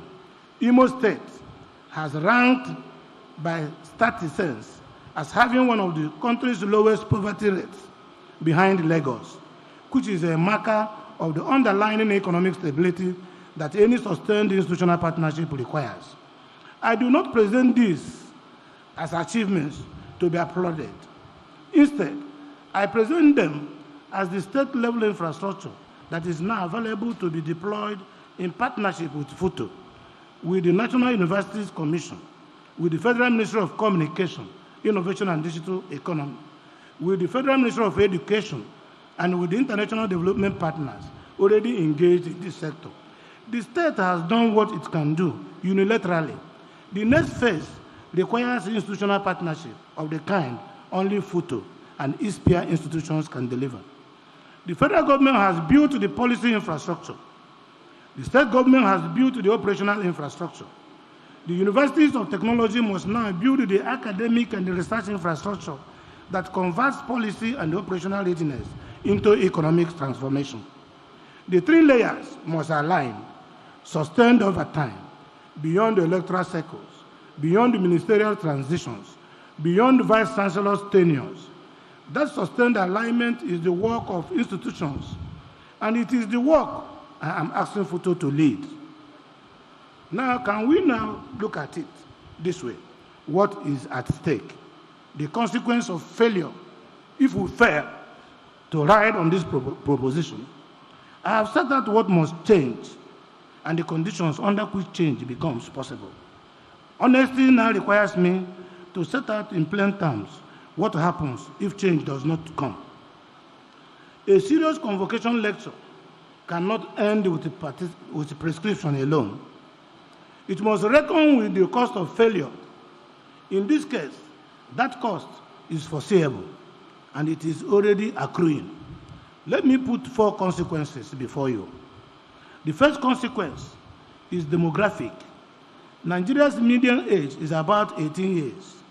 By 2050, our population is projected to approach 400 million people, making us the 3rd most populous country in the world. In the right institutional environment, that profile is a democratic dividend. In the wrong environment, it is a demographic liability or a ticking time bomb. If our young people are equipped for an economy that no longer exists, they will graduate into a labor market that has no use for the skills they were taught. Their energy will not disappear. It will instead be redirected into immigration in the best case, into crime and unrest in the worst. The same demographic wave that built South Korea can, without institutional readiness, break as a demographic catastrophe. Global evidence shows that a large share of the skills currently demanded in the labor market will be obsolete in the year 2030. If the curriculum in our universities of technology prepares students for jobs that will not exist when they reach their working prime, the demographic asset becomes a demographic burden. The choice between asset and burden is being made now by the decision we either make or avoid. The second consequence is economic marginalization. Estimates put the potential annual value from artificial intelligence, software, and services in the tens of trillions of US dollars by 2040. That value will not be shared evenly. It will flow to countries that built institutions, trained a workforce, generated research, and housed firms that compete in that arena. The rest will participate as consumers, paying for products and services they did not design, on platforms they do not own, governed by terms they did not negotiate. History is clear on what happens to latecomers. Those that missed earlier industrial revolutions spent decades supplying raw materials and importing finished goods. The fourth industrial revolution will follow the same pattern, with one difference. The gap between leaders and laggards will widen and harden faster because these technologies create compounding advantages. A country that is a few years behind in 2026 can find itself a decade behind by early 2030s and effectively locked out soon after. The third consequence is the brain drain made permanent. I have already named some Nigerian technologists or innovators of world rank who did their world-changing work in institutions other than ours. These Nigerians are symbols of a pattern. For decades, the most talented graduates of Nigerian universities of technology have faced a choice between a domestic environment that could not absorb them at the level of their ambition and an international environment that could. The choice has gone largely one way. If we do not change the domestic environment, the choice will continue to go one way and faster. Countries from Canada to the United Kingdom, from United Arab Emirates to Singapore and Saudi Arabia are already running talent attraction programs aimed at young African engineers and scientists. Our best graduates are being recruited, in some cases before they finish their degrees, by institutions abroad that understand their value more clearly than our own economy does. The brain drain of the past was a loss. The brain drain of the future, if we permit it, will be a structural separation between the country that produces the talent and the countries that benefit from it. The young Nigerian engineer who leaves Owerri, builds a research career abroad, and then finds a company elsewhere may never return. The intellectual property she generates, the firms she built, the taxes she pays, the people she employs, all of it across to countries that did not invest in her education. Reforming our universities of technology is the only durable answer to that pattern. The fourth consequence is moral. It should weigh most heavily on those of us in positions of leadership. The graduating class before me did not choose the institution environment in which they were educated. They came because they earned admission. After all, their parents made sacrifices because they trusted that this institution will prepare them for the world they are entering. They have done what was asked of them. They are about to receive their certificates. If the institution that produced them has not equipped them for the economy that awaits them, the failure is not theirs, it is ours. It is failure of those of us who govern, who fund, who lead, and who teach. There is no version of national life in which we can stand before a graduating class year after year, send them into the labor market for which they have not been prepared, and call that acceptable. The compact between a nation and its young people is that the institutions it builds will give them the tools to make a life. When the tools fail to match the life, that compact has been broken. And when the compact is broken on a large enough scale, for long enough, the consequences are not only economic, they are also political, as well as social. They become existential. I'm not predicting any such outcome for Nigeria. I'm drawing the picture clearly enough that the people in this hall who have the authority to act understand what is being asked of them. The fourth industrial revolution will not wait. The window for entry is closing.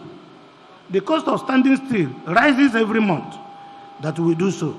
By 2050, the workforce of sub-Saharan Africa will approach 900 million people. Nigeria will be the single largest share of that workforce. We will either equip that workforce for the economy that will exist, or we will produce a generation whose capacity exceeds the opportunities available to them. The first outcome is what nations of vision pursue. The second is what rudderless nations permit. Again, the choice is ours. My final words: the fourth industrial revolution is not waiting for Nigeria. It's not waiting for Futo. It is already reshaping economies in cycles measured in months. The talented Nigerian youth also seem to be in a hurry to make their mark, just like their mates in other climes. Many of them are now getting the technical skills they need outside the classroom and outside the universities. They are now taking advantage of a variety of intensive online or physical training to acquire the skills and certifications they need to compete in the global digital space. In fact, it has been argued that 4 or 5 years degree programs, as administered by universities, are increasingly losing relevance.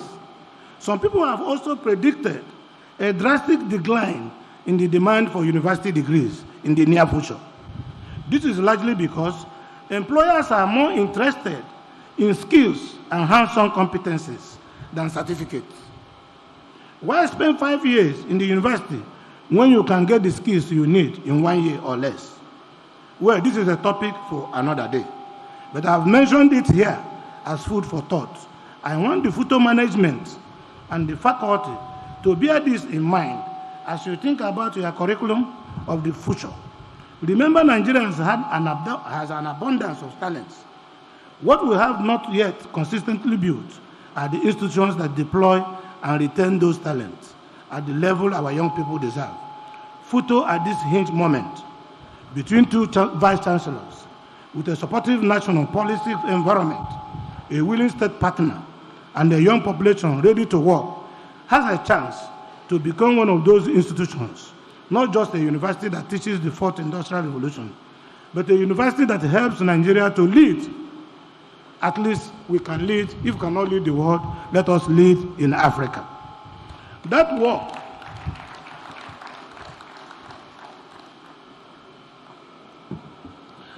work is bigger than any single government, any single vice chancellor, any single graduating class. It is the work of an institutional generation. I commit on behalf of Imo State to playing my part for as long as I hold this office. I trust that this university, under its coming leadership, will play its part. And I trust that the graduating class of 2026 will carry the work forward in ways none of us on this stage can yet predict. When historians of Nigeria look back at the 2020s, they will name a few institutions whose decisions in this decade shaped the country's path. Let Futo be on that list. Let Southeast be on that list. Let Imo State be on that list. Let this graduating class be remembered as the cohort that turned the corner. Congratulations, graduates. Thank you, Vice Chancellor Oti. Welcome, Vice Chancellor Dozie. Thank you, Council Chairman, faculty, parents of the students. God bless you.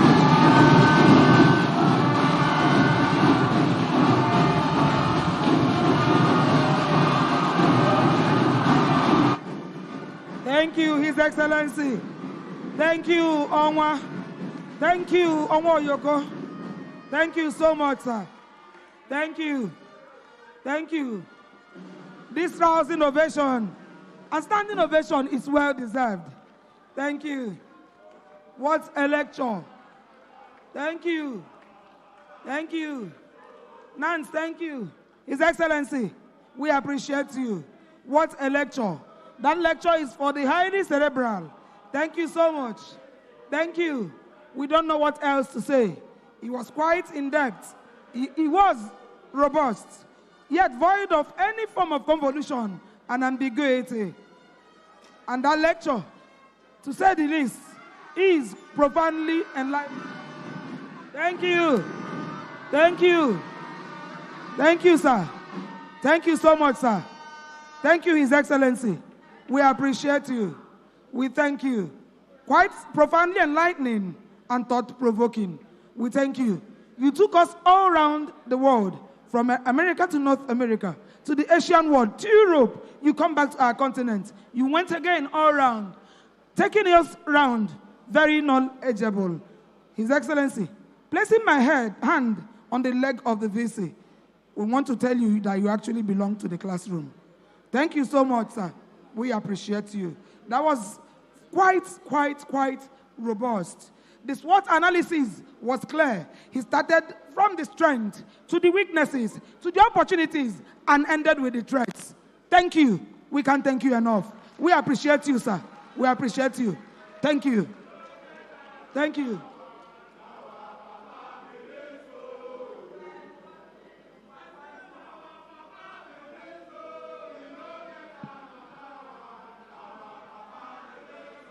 Thank you, Nance.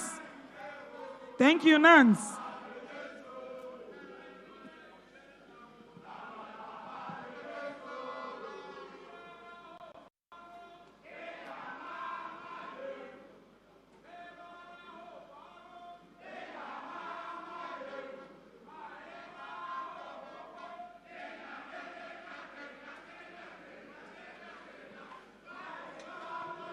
Thank you, Nance. Thank you, Nance. Thank you.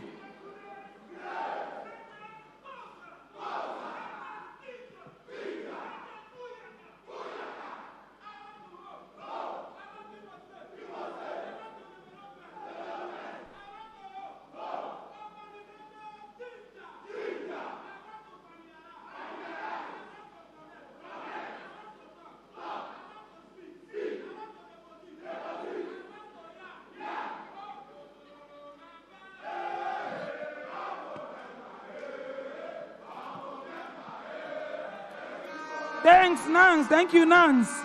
Thank you, Nance. Thank you, Nance. Thank you, National Association of Nigerian Students. Nance, thank you. Unemela, thank you. Thank you. Thank you. Thank you. You are all his heartbeat. We are coming to the highlights of this very occasion. We are coming to the highlight of this very occasion, which is the presentation of the memento, the presentation of the macho man. But before then, we want to invite the Government House Choir for a short rendition. Government House Choir.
Thank you.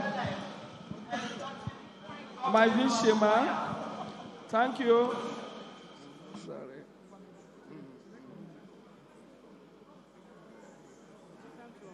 Yes, unveil it. Yes.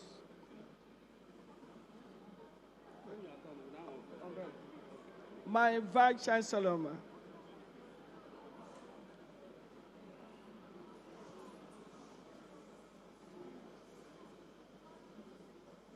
It's our tradition to appreciate our lecturers. So I hand this over to you, ma. Thank you. My active, dynamic governor, please, with humility, step forward.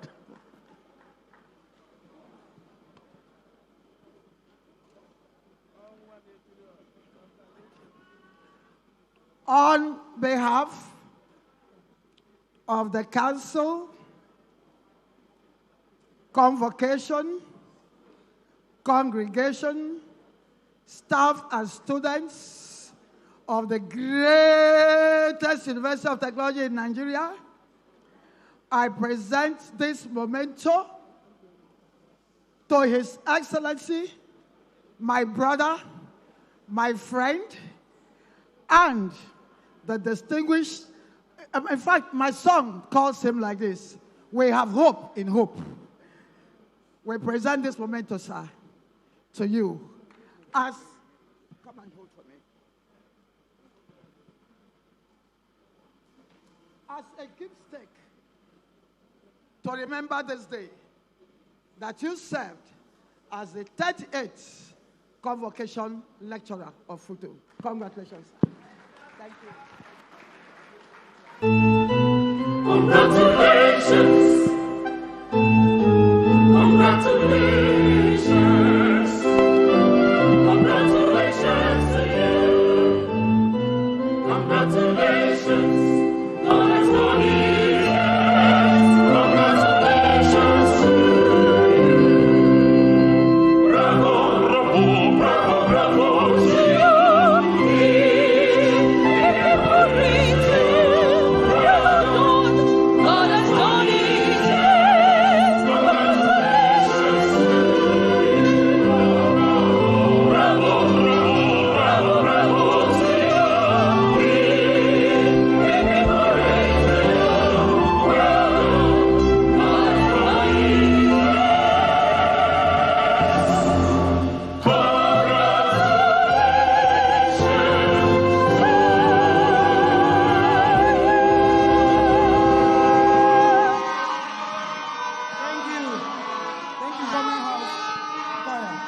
Thank you. While we invite the NANs for their special presentation to the governor. NANs, please. Time for your special presentation. We want to acknowledge the presence of Professor Yu Chukwumeze, Vice Chancellor, Imo State University.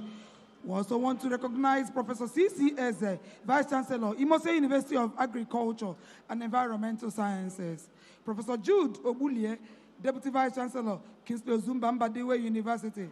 The man overseeing the affairs of the university, another distinguished academic administrator. We want to welcome you and recognize your presence. The NANs, please come for your presentation.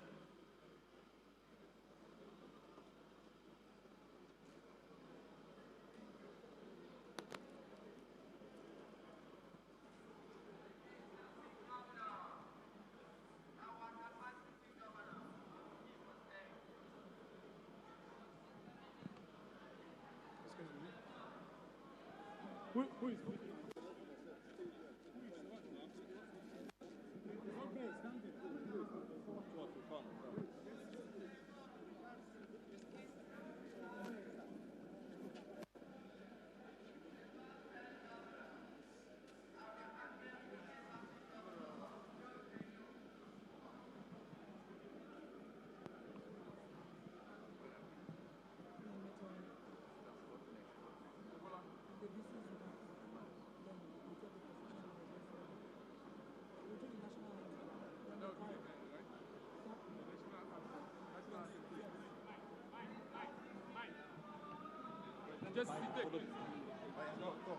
His Excellency, Distinguished Senator Hope Odidika Uzodimma, National Association of Nigerian Students, Joint Campus Council, JCC Imo State, Award of Honor presented to His Excellency Senator Hope Uzodimma, the Executive Governor, Imo State, in recognition of your exemplary leadership and qualitative infrastructural developments throughout Imo State. Congratulations, Grand Patron. Signed, Comrade Osemena Samuel Ometiche, NANS JCC Chairman.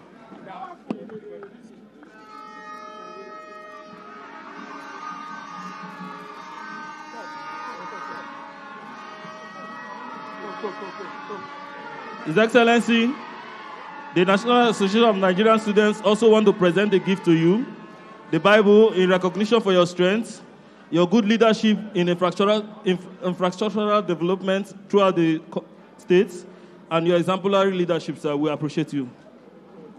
Now our papa be this, so we no get another one. Now our papa be this, so. And again, His Excellency, we really want to say a very big thank you for taking us to Abuja. Your children fought a good fight. We really made you proud despite we didn't win. Thank you so very much, sir. Abigi man, abigi man. We say na abigi man, oh. Echo, he know the for size, oh, abigi man, echo, abigi. We say na abigi man.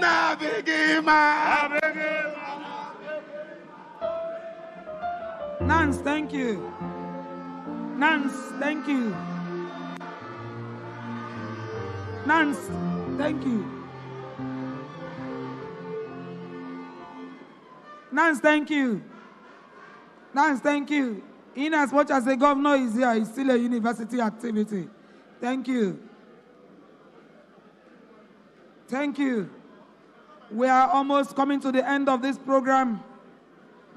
It's an intellectual program. It's a university program. It's a conservative program. Quite rich and robust and enlightening. We want to, at this moment, invite the Pro-Chancellor of this university, the Chairman of the 13th Governing Council, distinguished Senator Jack Tiligiado, OFR, CON. Pro-Chancellor, sir.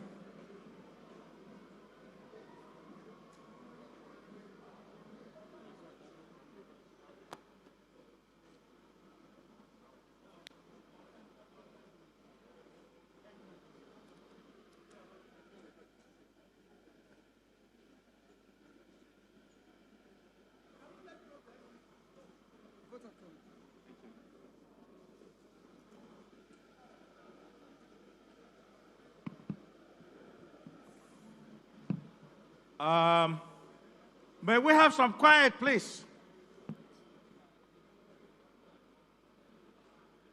I want to begin this vote of thanks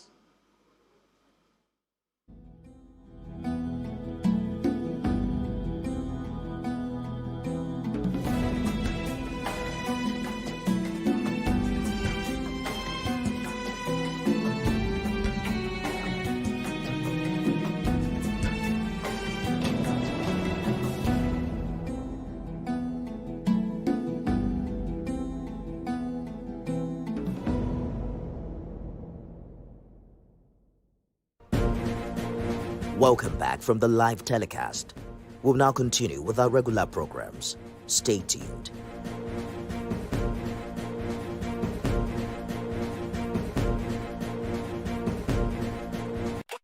Entertainment just found a new home. Your favorite shows, your biggest stars now closer than ever. TVC Entertainment. TVC Entertainment. Now on DSTV channel 164. TVC Entertainment. Something for everyone.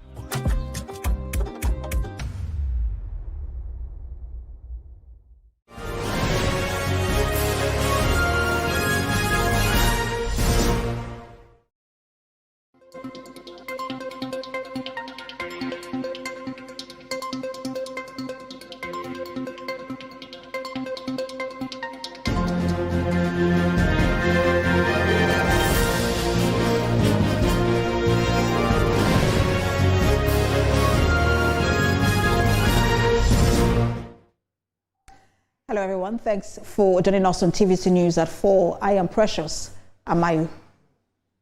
Honorable Nadesi, can you sit down? Sit down, please. Sit down. Sit down. Sit down. Sit down. I never did that. No, I never did that. I never did that.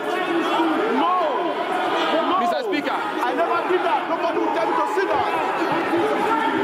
No, I never did that. Of Representatives today as lawmakers have bickered over alleged signature forgery in a document circulating on social media amid the race for the minority leadership position. Benue State lawmaker Philip Agbese raised a matter of privilege over the alleged unauthorized use of his name and signature in a document linked to the contest for the position of minority leader.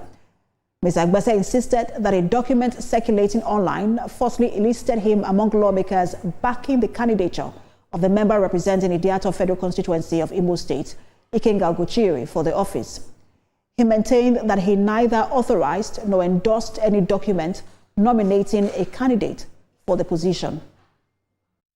Mr. Speaker, my brother arrived from Benue late for our meeting, met me in the office, in the presence of some of my colleagues that I will bring forward, and voluntarily, on his own and independently, pledged and signed my nomination for the post of minority leader. I never did, Mr. Ikenga. Mr. Speaker. I never did that, Mr. Ikenga. Mr. Speaker. I never did that, Mr. Ikenga. I should be Mr. protected. Speaker. I never did that. No. No. I never did that. Honorable Nadesi, can you sit down? Sit down, please. The person who signed this document, Honorable Sheyi, I have not seen him since December 2025. So I'm at a loss, and I feel that my legislative privilege has been breached because this amounts to forgery for my signature to be used for purposes which not intended for. Mr. Speaker, I want to seek of the leave of this House to probe and investigate and to stop further any use of my signature going further for any of this kind of purpose. Was staying in the House of Representatives, where 5 members have defected to the Allied People's Movement and the Social Democratic Party. Now, while the APM gained 4 members, the SDP secured 1. The defection was announced by the Speaker, Abbas Tajuddin, at today's plenary. 5 lawmakers from Bauchi State, including Mohammed Shehu of Zaki Federal Constituency, Aminu Garu of Bauchi Federal Constituency, Sani Tanko of Shiragiade Federal Constituency, and Mansur Osoro of Darazo Ganjuwa Federal Constituency, moved from the People's Democratic Party to the APM and from the APM to PRP. Also, Jeremiah Maruf, who represents Akwanga, Nasarawa Wamba Federal Constituency of Nasarawa State, defected from the All Progressives Congress APC to the SDP. In separate letters read on the floor of the House, the lawmakers attributed their decisions to unresolved internal crisis, factionalization, and deepening divisions within their former parties. Now, the federal government has inaugurated the Interministerial Committee for the 27th Democracy Day celebration. Speaking during the inauguration ceremony held, Secretary to the Government of the Federation, George Akume, described Democracy Day as an opportunity to reflect on the resilience, courage, and determination of Nigerians who made immense sacrifices in the struggle for democratic governance. The SGF paid glowing tribute to the heroes of the June 12, 1993 democratic struggle and the late MK Abiola, whose sacrifice and democracy led to the recognition of June 12 as Democracy Day. The celebration, therefore, presents this government with an opportunity to demonstrate to Nigeria the progress recorded within its period in office to consolidate democracy, strengthen institutions, and reposition Nigeria through reform initiatives, despite the myriad of socio-economic challenges confronting us as a nation. The activities lined up to commemorate the 27th December Day celebration are as follows. World Press Conference, which will take place on the 4th of June on Thursday, 2026. Special Jumite prayers, Friday, 5th June. Special interdenominational church service, Sunday, 7th June. Democracy Day lecture, Tuesday, 9th of June. Youth and women-oriented programs will take place on the 10th of June. Presidential broadcast, Friday, 12th of June. Staying in the nation's capital, where Federal High Court in Abuja has ordered activist Omoyele Sowore to enter a defense in his ongoing trial for alleged criminal defamation of President Bola Tinubu. Justice Mohammed Umar, in a ruling, rejected a request by Mr. Showore's lawyer, Marshal Abubakar, that further hearing in the case be adjourned till after the court's forthcoming vacation. The judge ordered that further hearing in the case be conducted daily, beginning from Friday, when the defendant shall be obligated to open his defense.